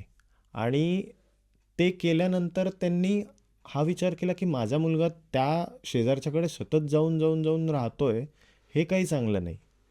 मग काहीही करून त्यांनी जे साठा करून हे करून ते व्हिडिओ गेम माझ्यासाठी आणून दिला. त्यावेळेस त्यांच्या तोंडावर जो आनंद होता ना तो, आणि त्या दिवशी सेलिब्रेशन जे आम्ही केलं होतं दोघांनी मिळून मारिओ गेम खेळलो होतो पहिल्यांदा, ते अजूनही मला खूप आवडतं. किती ती छान. अजूनही आठवण माझ्या कुठेतरी आतमध्ये आपण म्हणतो ना रुतून बसलेली. किती छान आठवण आहे. म्हणजे किती छान दिवस जगायचा आहे तुला परत, की जेव्हा आम्ही सुद्धा म्हणजे लाकडाच्या काठीने ते टेबल टेनिसच्या बॅट बनवून फरशीवर आम्ही टेबल टेनिस खेळलो. हो हो. म्हणजे पैसेच नसायचे, अगदी. ऍक्च्युअल रॅकेट घ्यायचे पैसेच अगदी नसायचे. अगदी. किंवा क्लास लावलाय, आजकाल ती मुलं जातात तसं क्लब बीप काही नव्हतंच. मग हौस आहे ना आपल्याला, आपल्या मुलासोबत आपल्याला वेळ घालवायचा आहे, त्याच्यासोबत खेळायचं आहे. मग आहे त्याच्यात समाधान. म्हणून मी म्हणलं की आहे त्याच्यात समाधान मानून वर्तमानात जगणं सगळ्यात महत्त्वाचं आहे. वर्तमानात जगा, भविष्याचा थोडा विचार करा. लोक काय करतात, भूतकाळाचा विचार करतात, वर्तमानात तर जगत नाही, डायरेक्ट भविष्याशी कनेक्ट करतात. ते तिथं कुठंतरी माणसांनी थांबलं पाहिजे. वर्तमानात जगा, आहे ती परिस्थिती आहे त्याच्याशी जुळवून घ्या. अगदी अगदी. किती छान. हेच शब्द किंवा हेच संस्कार आपल्याला खूप पुढे नेत आहेत खरं तर. विक्रांत, तुझ्यासाठी आता एक प्रश्न आहे, की सहसा आपले बाबा आपल्याला असं कधीच सांगत नाही की मला तुझा अभिमान वाटतो. हे फार क्वचित बाहेर निघतं, आईच्या तोंडून सारखं निघत असतं. पण बाबा खूप क्वचित सांगतात. पण त्यांच्या अशी एखाद्या कुठल्या कृतीतून किंवा असं कधी ते असं वागले होते का ज्याच्यातून तुला जाणवलं की हां, त्यांना माझा अभिमान वाटतोय आज? खूप छान प्रश्न. मला प्रचंड आवडला. तुला खरं सांगू, कुठलाही बाप आपल्या मुलाला अरे काय छान केलंस वगैरे वगैरे असं नाटकी कौतुक कधीच करत नाही. नाही. तू भलेही उद्या चंद्रावर जरी गेलास आणि तिकडे पहिल्यांदा पाय ठेवला तरी कुठलाही वडील तुला म्हणणार नाही, अरे किती छान केलं. ते म्हणतील चंद्रावर गेलास ना, मग पुढे जा आणि ते मार्सवर जा. ठीक आहे, मग बघू. पुढचं टार्गेट ते सेट करणारा माणूस जो व्यक्ती असतो आपल्या आयुष्यात, तो असतो वडील. अगदी अगदी. त्यामुळे त्यांनी असं मला असं मन मोकळेपणाने कधी सांगितलं नाही की छान मस्त अचीव केलंस बरं का, आता आता झालं, हा. आता असं कधी सांगितलं नाही. पण त्यांच्या चेहऱ्यावर दिसायचं मला की अरे आता फॉर एक्झाम्पल मला पहिली नोकरी लागली, पहिला मी कॉलेजमधून काय असतं ते कॅम्पस इंटरव्ह्यू, हा. तिथून माझं सिलेक्शन झालं, पहिला पगार मिळाला, त्यावेळेस त्यांच्या चेहऱ्यावर दिसणारा आनंद वगैरे. आई आई युजली आपल्याला सगळं सांगते की अरे बाळा किती छान वगैरे वगैरे वगैरे. वडील काही बोलत नाही. नाही. वडील गपचूप बघत असतात की हा काय करतोय, हा मग ह्याचा पहिला पगार झाला, मग ह्याचा इंटरव्ह्यू क्रॅक झाला, मग कितवा इंटरव्ह्यू आहे, कुठे जॉब आहे वगैरे, हे सगळं बघत असतात. बोलत काही नाही, पण आतमध्ये कुठेतरी ना कुठेतरी चाललेलं असतं. अगदी. पण आपण असंही म्हणू ना की जर बाबा तुला म्हटले की वा किती छान केलं हम्म. बास, तर आपण त्यांच्या दृष्टीने पुढे सरकणारच नाही. एक्झॅक्टली. मला माझ्या मनात तोच प्रश्न होता की ज्या वेळेस तुम्ही एखादी गोष्ट संपली, आता अचीव टार्गेट आपलं अचीव झालं, तिथं तुम्ही स्टॉप होता.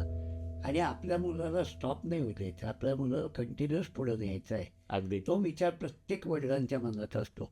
म्हणून ते फालतू कौतुक कधीच करणार नाही.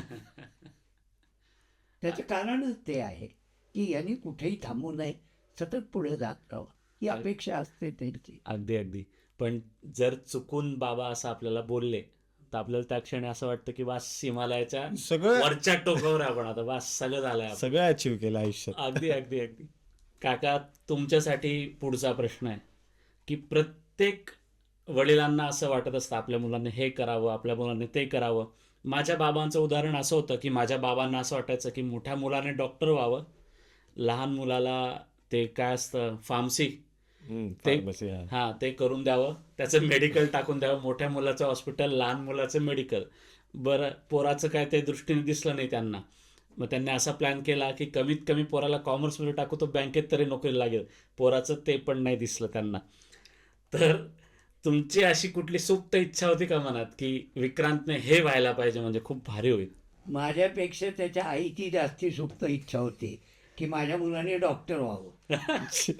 जमलं नाही. कारण याचं कारण असतं, म्हणजे माझ्या मनात एकच होतं की त्यांनी जे काही तो अचीव करेल, तो निदान ॲटलिस्ट तो त्याचं कुटुंब व्यवस्थितरित्या सांभाळू शकेल आणि जीवनात कुठलंही स्ट्रगल आलं, कितीही दुःख आलं, तरी त्याला फेस करण्याची ताकद त्याच्यामध्ये निर्माण होईल, एवढीच फक्त एक माफक इच्छा मला त्याच्याकडनं होती. त्यांनी किती शिकावं, काय शिकावं, डॉक्टरेट घ्या मिळाली, असं काही नव्हतं माझं. फक्त जे काही क्षेत्र तू निवडलं आहे त्या क्षेत्रामध्ये तू मन लावून पूर्ण डिव्होशनली काम केलं पाहिजे, ही अपेक्षा माझी त्याच्याकडनं होती. आणि माझ्या मनात होतं की त्यांनी या क्षेत्रात खूप पुढं जावं. जे क्षेत्र तू निवडशील त्याला ती मुभा होती.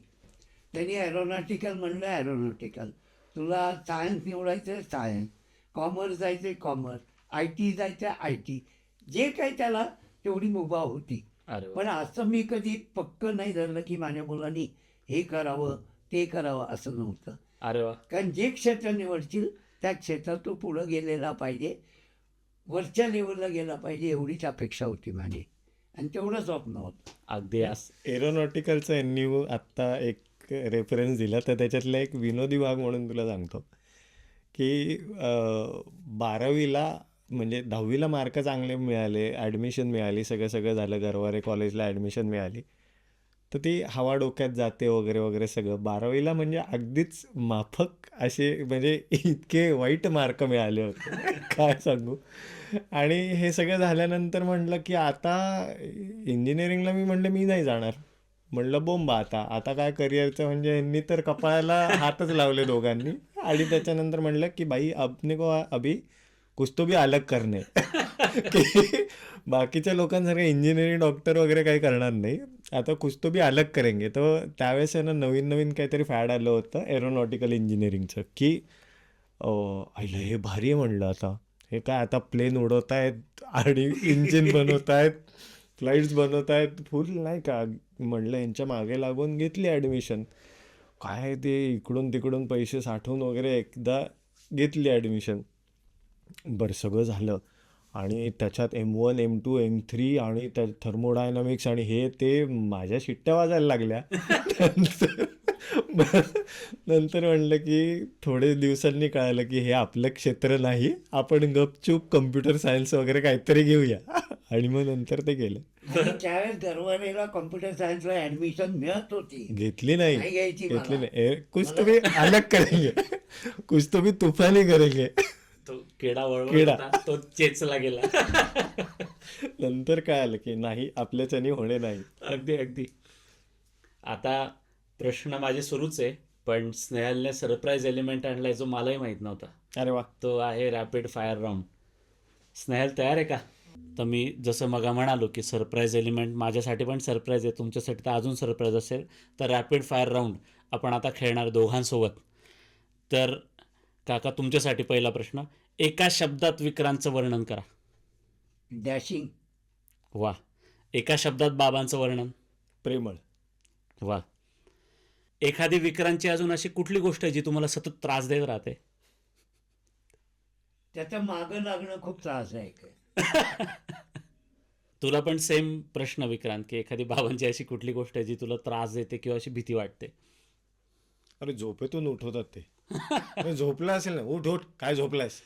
ही सवय मला फार फार त्रासदायक आहे बाबा. पंखा बंद करून पंखा देणं. बंद करणं इथे पंखे नाही आहेत. किंवा खिडक्याच उघडणं, ते दरवाजे की लाईट. अगदी. काकाचा विक्रांत परत आला भारतात, तर पहिली गोष्ट काय करणार? पहिले त्याला कसकसून मिठी मारली. अरे वा. तू काय करशील पहिल्यांदा भारतात जर गेलात, म्हणजे परत भारतात गेलात तर काय? अरे बापरे, फार असा विचार नाही केला, पण मी खरं सांगू का, मस्तपैकी घरच्यांबरोबर जेवायला बाहेर जाईन. अरे वा. अशी एखादी कुठली गोष्ट आहे की जी तुम्हाला दोघांना सोबत करायला आवडेल? बियर प्यायला. अरे वा. नाही, आम्ही एक सांगू का, आम्ही चौघही म्हणजे मी, नुपूर, आई आणि बाबा रोज नित्यनेमाने पत्ते खेळतो. अरे वा. रोज रात्री केनिस्ता नावाचा एक गेम आहे, म्हणजे ते माझ्या सासू सासऱ्यांनी शिकवला आहे, ते थोडंसं कोकणास्थांकडून आलं आहे, पण तो गेम आम्ही नित्यनेमाने आनंदाने रोज कितीही थकू दे तो गेम खेळतो आम्ही. अरे वा. एखादी चांगली आठवण विक्रांतबद्दलची? काहीच नाही. पहिल्यांदा माझ्या नातीचा जन्म झाला, ते क्रेडिट त्याचं आठवण चांगली. तुमची सून ऐकणार आहे. सेम प्रश्न तो यासाठी. कुठली चांगली आठवण म्हणतोयस तो? माझ्यासाठी माझे आई वडील जेव्हा पहिले साऊथ आफ्रिकेला आले होते ना, जेव्हा एअरपोर्टला घ्यायला गेलो होतो, तेव्हा मला खूप अभिमान वाटला होता. स्वतःचा अभिमान, असं वाटलं की पाठ थोपटावी, पण त्यावेळेस छान वाटलं होतं. अगदी अगदी. पुढचा प्रश्न दोघांसाठी, की माझं तुझ्यावर खूप प्रेम आहे असं तुम्ही दोघं एकमेकांना म्हणता का? छे, अजिबात नाही, अजिबात अजिबात नाही. त्याच्यानंतर प्रश्न दोघांना, की सगळ्यात जास्त इमोशनल कोण आहे? मी इमोशनल आहे जास्त, खूप इमोशनल आहे. बरं. त्याच्यानंतर दोघांना प्रश्न, चहा की कॉफी?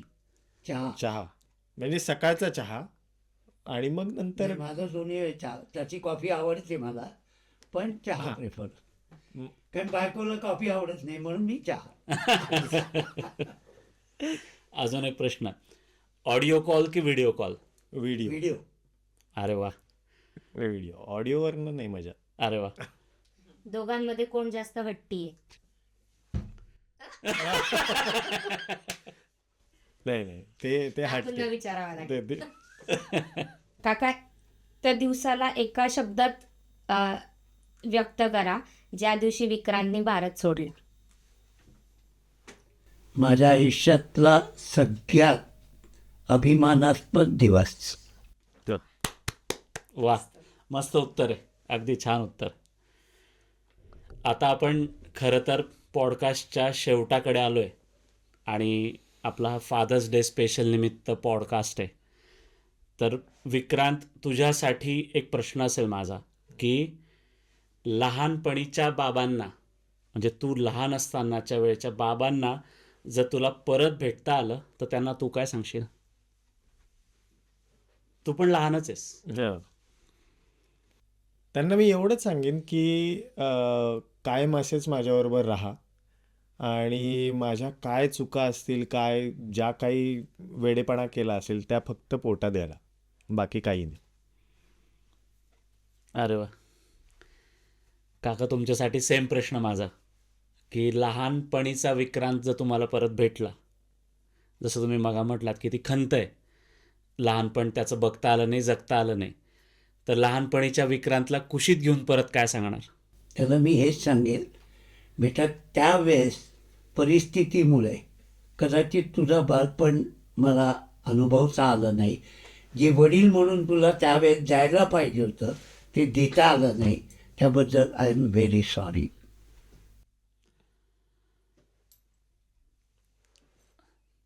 खरं तर मी पॉडकास्ट जो हा सुरू आहे, तर मला आता मी मुलाखत घेतोय तुमची, असं मी बघतोय सारखं, पण मला कधी कधी असं वाटतं की मी पण त्याच खुर्चीत आहे तुमच्या, की मलाही असं आवडेल की बाबांसोबत एक पॉडकास्ट व्हावा किंवा काय.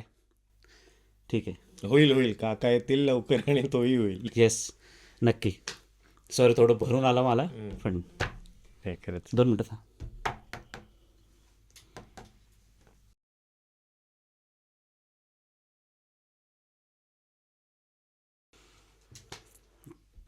ठीक आहे. नाही, येत असं स्वाभाविक, ते सगळ्यात जुन्या आठवणी अगदी. जातात.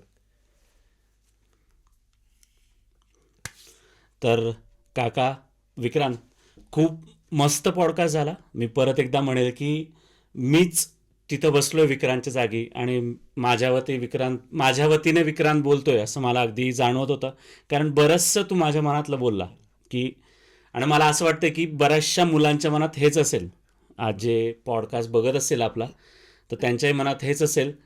तुमच्या दोघांचे खूप खूप आभार की तुम्ही वेळात वेळ काढून पॉडकास्टवर आलात. खूप काही काही प्रश्न खूप नाजूक होते, काही काही प्रश्न खूप मजेशीर होते, पण प्रत्येक प्रश्नाला तुम्ही छान व्यक्त झालात. कुठलीही मनात आडकाठी न ठेवता जे तुमच्या दोघांच्या मनात आहे ते मला प्रकर्षाने जाणवलं की अगदी तसेच व्यक्त झालात. आणि मला तीच अपेक्षा होती की एका मुलाचं आणि वडिलांचं नातं, ही जी मध्ये भिंत मी आधी म्हटलं की भिंत किंवा जो एक धागा असतो आपल्याला पकडायचा असतो, ती भिंत दूर व्हावी, ती तुटावी आणि वडील मुलांनी जवळ यावं, सगळं शेअरिंग त्यांच्यामध्ये व्हावं. पण हां, मी सोबत हेही म्हणेल की जसं वडिलांनी कौतुक केलं की मुलाला अप्रूप वाटतं, ती एक भिंत कायम असावी की वडिलांनी काहीतरी कौतुक केलं मुलाचं, म्हणजे मुलाने आयुष्यात काहीतरी चांगलं केलं, आयुष्य सार्थकी लागलंय तुझं, असं आपल्याला म्हणता येईल. तर हे नातं तुमच्या दोघांचं कायम असंच टिकू द्या. आणि विक्रांत, तुझी अशीच भरभराट होऊ दे. काकांनी जे लहानपणीच्या विक्रांतमध्ये बघितलंय, मोठ्यापणीच्या विक्रांतमध्ये बघितलंय, त्यांचे जे स्वप्न आहेत ते तुझ्या माध्यमातून त्यांचेही स्वप्न असेच पूर्ण हो आणि तुझेही स्वप्न असेच पूर्ण हो. एवढ्याच शुभेच्छा आणि तुमच्या दोघांचे खूप खूप आभार की तुम्ही आलात पॉडकास्टमध्ये. पहिल्यांदा मुलाबद्दलच्या भावना व्यक्त करण्याची जी संधी तुम्ही लोकांनी दिली त्याबद्दल खरंच आम्ही सुद्धा तुमचे खूप खूप आभार मानतो. धन्यवाद. पुष्कर, खरंच म्हणजे आपली मैत्री तर आहेच, त्यामुळे तू आज आम्हाला इथे बोलवलं, ते बाबा म्हणले जसं की मला पण म्हणजे वडिलांविषयी व्यक्त होण्याची आज संधी मिळाली, त्याच्याबद्दल खरंच खूप खूप धन्यवाद तुझे. आणि असंच तुझं चॅनल खूप भरभराट व्हावी तुझी आणि खूप सबस्क्रायबर व्हावे मित्रांनो. आणि खरंच मी मनापासून आज तुम्हाला आवाहन करतोय की या चॅनलला तुम्ही सबस्क्राईब करा आणि तुमच्या आमच्या मनातलं पॉडकास्ट जितकं जास्त तुम्हाला शेअर करता येईल ते प्लीज तुम्ही तुमच्या मित्रांपर्यंत पोहोचवा. त्यांच्याही वडील आणि मुलापर्यंतचं नातं त्यांनाही एक्सप्लोअर करण्याची संधी तुम्ही प्लीज त्यांच्यापर्यंत पोहोचवा. धन्यवाद. तर मंडळी, असा होता आपला आजचा पॉडकास्ट. मी परत एकदा सांगेल की खूप नाजूक विषय होता, खूप छान विषय होता, वडील आणि मुलाचं नातं होतं. विक्रांत आणि काका खूप छान पद्धतीने व्यक्त झाले. मला असं वाटतं की काही काही पॉडकास्टची खूप गरज असते, काही नात्यांची उजळणी करायला, काही नाती नव्याने जगायला सुरुवात करायला अशा एखाद्या माध्यमाची जर मदत झाली तर फार बरं आहे. त्यासाठी पॉडकास्ट हे माध्यम अतिशय उत्तम आहे आणि मी परत सांगेल की तोच धागा, तीच भिंत तोडण्याचा प्रयत्न केला वडील आणि मुलांच्या नात्यामधला. फादर्स डे निमित्त जर तुम्हाला तुमच्या वडिलांना घट्ट मिठी मारता आली तर घट्ट मिठी मारा, त्यांना जवळ घ्या. त्यांनी आत्तापर्यंत तुमच्यासाठी जे जे केले त्याबद्दल त्यांचे आभार माना. हा योग, हा प्रसंग सारखा येत नाही, हा क्वचितच घडून येतो. तो योग तुम्ही घडवा. चांगला आनंदीरित्या तुम्ही साजरा करा. बाहेर एकत्र जेवायला जा. वडिलांसोबत नसाल तर वडिलांना एक व्हिडिओ कॉल करा, वडिलांना छान मेसेज करा आणि तुमच्या भावना तुमच्या वडिलांपर्यंत नक्की पोहोचू द्या. हाच एक साधा हेतू या पॉडकास्टमधनं होता. तुम्हाला हा पॉडकास्ट कसा वाटला ते मला कमेंटमध्ये नक्की सांगा. चॅनलला सबस्क्राईब केलं नसेल तर नक्की सबस्क्राईब करा. व्हिडिओ जास्तीत जास्त लोकांपर्यंत शेअर करा. तुम्ही भरभरून प्रेम देताय. मी हे देखील बघतोय की भरपूर लोक व्हिडिओ बघताय पण चॅनलला सबस्क्राईब करत नाही आहे. नक्की नक्की नक्की सबस्क्राईब करा. भेटूया आपण आता पुढच्या पॉडकास्टमध्ये, तुमच्या आमच्या मनातल्याच्या पुढच्या भागामध्ये. तुमचं प्रेम कायम असंच राहू द्या. धन्यवाद.